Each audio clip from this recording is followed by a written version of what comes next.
ഒരു Korean plus English പ്രണയ ചിത്രം പരിചയപ്പെടുത്താം. കുറെ ആളുകൾ ചിലപ്പോൾ ഈ സിനിമ ഓൾറെഡി കണ്ടിട്ടുണ്ടാവും. കാണാത്തവർക്ക് വേണ്ടി, പ്രത്യേകിച്ച് പ്രണയ കഥകൾ ഇഷ്ടപ്പെടുന്നവർക്ക് വേണ്ടി റെക്കമെൻഡ് ചെയ്യുന്ന ഒരു സിനിമയാണ് ഒരു സിമ്പിൾ കൊറിയൻ മൂവിയായ പാസ്റ്റ് ലൈവ്സ്.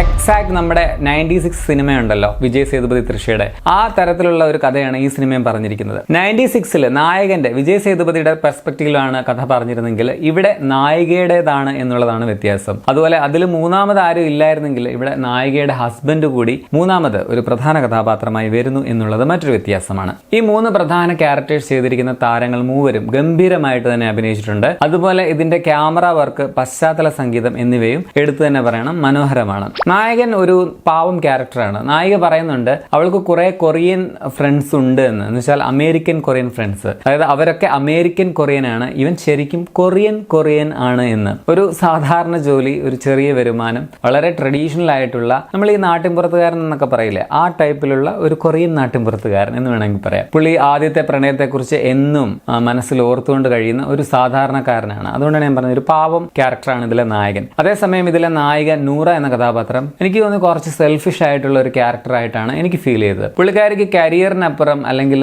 സ്വന്തം കാര്യത്തിനപ്പുറം ആരോടും അങ്ങനെ വലിയ ആത്മാർത്ഥമായിട്ടുള്ള ഒരു പ്രണയമൊന്നും ഇല്ല എന്ന ഒരു രീതിയാണ് എനിക്ക് തോന്നിയത്. അതിപ്പോൾ നായകനോടാണെങ്കിലും ഹസ്ബൻഡിനോടാണെങ്കിലും ആരോടാണെങ്കിലും. നീ അവന്റെ കൂടെ സിയോളിലേക്ക് ഓടിപ്പോകുമെന്ന് ഭർത്താവ് ഇങ്ങനെ സംശയത്തോടെ പേടിയോടെ ചോദിക്കുമ്പോൾ സത്യത്തിൽ അയാൾ ആഗ്രഹിക്കുന്ന ഉത്തരം ഞാൻ നിന്നെ ഇട്ടിട്ടെങ്ങും പോകില്ല എന്നുള്ളതാണ്. പക്ഷെ അവള് പറയുന്നത് എനിക്ക് ആർക്ക് വേണ്ടിയും എന്റെ റിഹേഴ്സലുകൾ നഷ്ടപ്പെടുത്താൻ സാധിക്കില്ല എന്നാണ്. അതിൽ നിന്ന് തന്നെ പുള്ളിക്കാരുടെ സെൽഫിഷ്നെസ് മനസ്സിലാവുന്നുണ്ട്.